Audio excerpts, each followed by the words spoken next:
Companies increasingly are setting renewable energy targets, energy efficiency or energy use targets, and also carbon targets.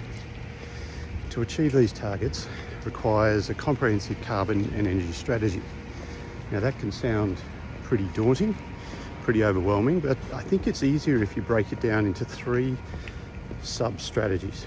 The first one is a renewable energy and energy procurement strategy. Many companies already have an energy procurement strategy. It might be as simple as going out to market every 2 years to recontract, but there are many options available now that you can incorporate into your energy strategy, your energy procurement strategy, I should say, that will help you achieve your carbon or renewable energy target. For example, you can buy carbon offset electricity. You can buy green power, 100% renewable energy. You can separate out the purchase of renewable energy certificates from the electricity purchase, as an example.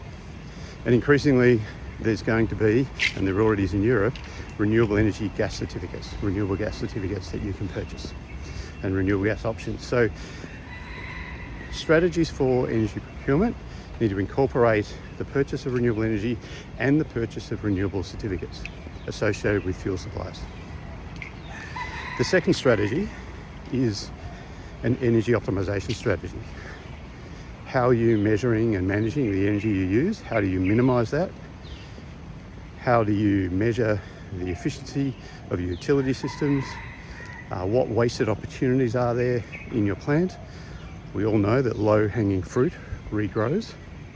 And are you maximising government grants and funding through energy efficiency certificates, particularly in New South Wales and Victoria, or even Australian carbon credit units that can be created and sold based on carbon savings within an operation?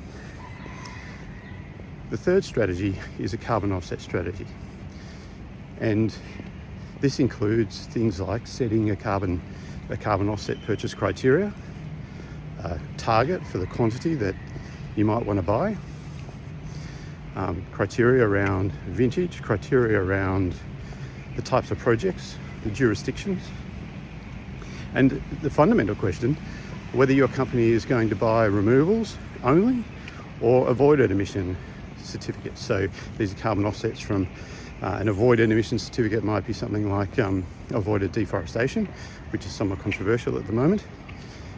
Or it might be an energy efficiency carbon offset, or a carbon offset that's resulted from energy efficiency activities. A removal carbon offset is more like direct air capture, biochar burial, things like that permanently remove carbon from the atmosphere, and that's a policy decision.